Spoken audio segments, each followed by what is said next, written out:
ये बात तो हम सभी जानते हैं कि हनुमान जी भगवान शिव के अवतार हैं, लेकिन पद्म पुराण के पाताल खंड की एक कथा के अनुसार जब त्रेता युग में रावण के वध के बाद प्रभु श्री राम अयोध्या लौटे तो उन्होंने अश्वमेघ यज्ञ का आयोजन कराया। इस यज्ञ में भगवान श्री राम द्वारा मनमोहित अश्व दिग्विजय यात्रा पर निकलता है, जिसे रोकने का मतलब सेना से युद्ध था। हालांकि जिस तरह लव और कुश ने अश्वमेघ के अश्व को रोककर श्री राम को चुनौती दी थी, ठीक उसी तरह जब यज्ञ का घोड़ा देवपुर पहुंचा तो उसे शिव भक्त राजा वीरमणि के पुत्र रुक्मांगद ने रोककर बंदी बना लिया। अब ऐसे में मित्रों, देवपुर और अयोध्या की सेना के बीच युद्ध होना तो लाजमी था, और ये बात जब घोड़े की रक्षा कर रहे प्रभु राम के भाई शत्रुघ्न को पता चली तो उन्होंने देवपुर पर आक्रमण करने का निश्चय किया। शत्रुघ्न और राजा वीरमणि की सेना में भयंकर युद्ध हुआ। इस भीषण युद्ध में हनुमान जी वीरमणि की सेना का संहार करने लगे। श्री राम के भाई भरत के पुत्र पुष्कल ने जब राजा वीरमणि को घायल कर दिया तो उनकी सेना अपनी जान बचाकर भागने लगी। अपने भक्त की ऐसी दशा देखकर भगवान शिव स्वयं अपने गणों के साथ राजा वीरमणि के पक्ष में युद्ध करने लगे,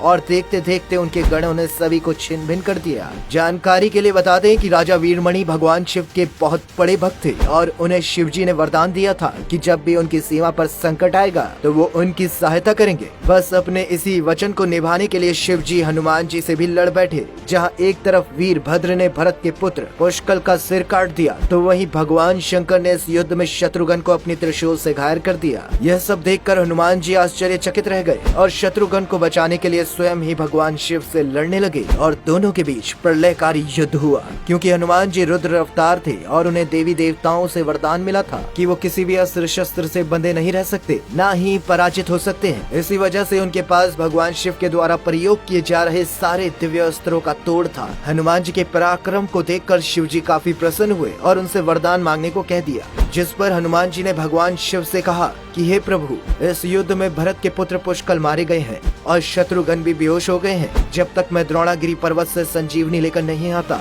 तब तक आप कृपया इनके शरीर की रक्षा कीजिए।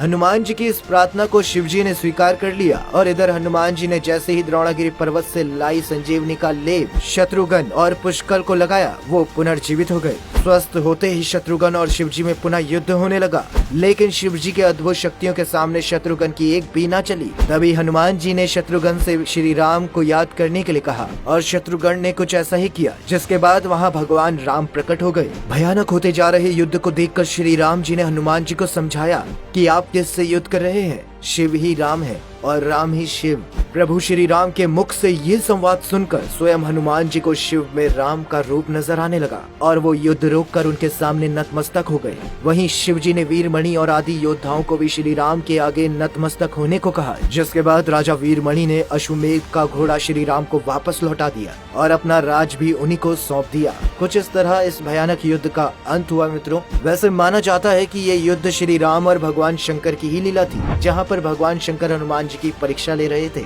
वैसे आपको अगर हमारे द्वारा दी गई ये जानकारी पसंद आई हो तो उसे लाइक करें, शेयर करना ना भूलें, और कमेंट सेक्शन में हर हर महादेव, जय श्री राम, जय जय हनुमान जरूर लिखें।